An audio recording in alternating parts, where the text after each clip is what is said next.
लगा हुआ हूँ, कभी तो तू मेरी नैया पार करेगा। जब मेरी नैया पार कर दी ना तो भाई ऐसी बात नहीं है कि मैं आपका हाथ पकड़ के न ले जाऊं।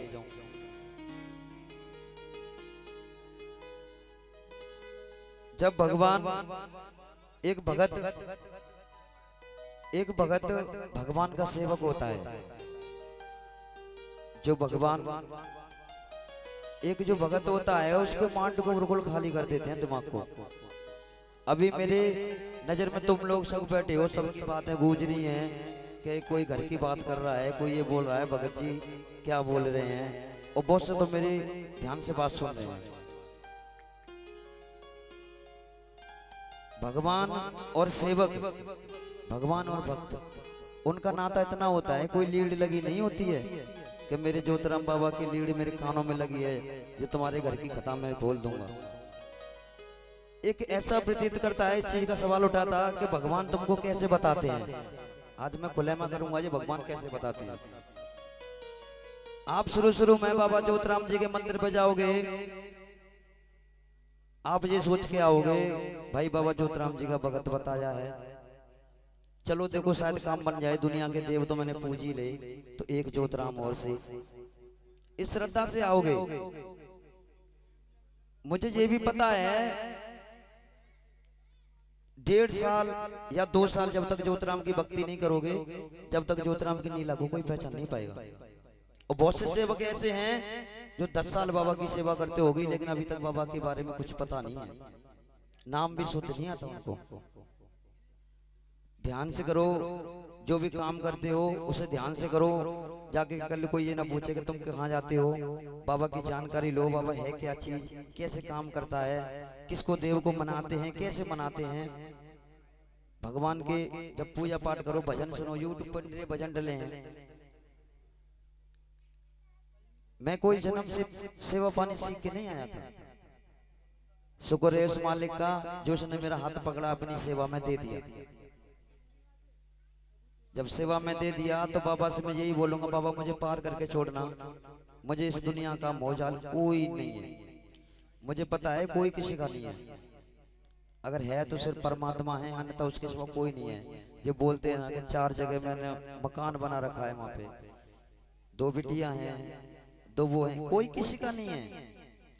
समय पे यूं हाथ टाटा करके चले जाएंगे आपको, जब उल्टा मारा आएगा ना तब पुकारोगे भगवान तेरे सिवा कोई नहीं है, तो उस भगवान को पहले ही समझ लो, वो नौबत नहीं आएगी। तो सेवक बोलता है बाबा मैं तेरी सेवा करना नहीं जानता, जितनी मेरे पे बनती है जैसे मैं कर देता हूँ, और इतनी परीक्षा लेते हैं भगवान। ये मत बोलो कि भगवान की सेवा करने से दुख और आ रहे हैं, आप ये मत सोचो कभी भगवान दुख नहीं देते। अगर दुख देते तो भाई तुम्हें मानस का जन्म ही क्यों देते। भगवान किसी को दुख नहीं देता, दुख देते हैं हमारे कर्म, हमारे जो कर्म हैं, जो हम किसी के प्रति के भाव गलत सोच लेते हैं, हम किसी का बुरा सोच लेते हैं, तो वो एक हमारा पाप बन जाता है।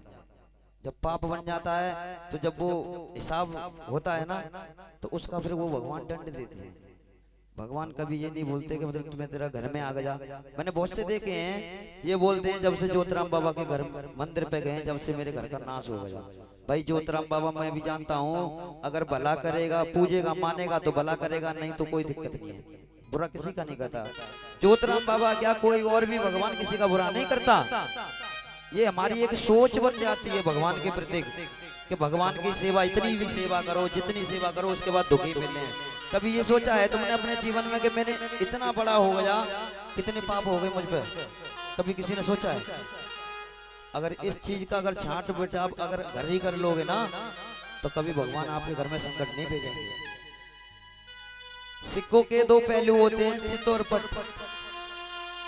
जिस दिन आपको मानस का जन्म मिल गया ना, उस दिन भगवान लिख देता है कि इतने दिन में सुख भोगने हैं, इतने दिन में तुझे दुख भोगने हैं।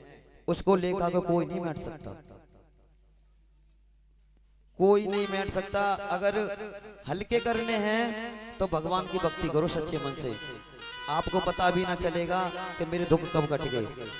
भोगने फिर भी पड़ेंगे आपको, भगवान की सेवा करोगे फिर भी भोगने पड़ेंगे। वो बोलते हैं ना, अभी मेरे चोरे ने किसी की ईंट मार दी तो जेल में चला गया, अब तुम किसी बड़े वाले अधिकारी से मिलोगे कि भाई मेरे ऐसे से लड़के की गलती हो गई है, कुछ हो जाए तो देख ले, कुछ देख ले, तो वो पैसे जमा करवाएगा आप पर। तो पैसे जमा करोगे तो आपके लड़के की सजा थोड़ी कम हो जाएगी। कहां से आ गया बीच में, जो पैसा आ गया। अगर तुम भक्ति करोगे तो भगवान की धूप जो भी अगरबत्तियां हैं लगाओगे तो वो एक पैसा के दाखिल हो जाती है। कह दो श्री ज्योतिराम भगवान की। चलो गाने को शुरू करते हैं।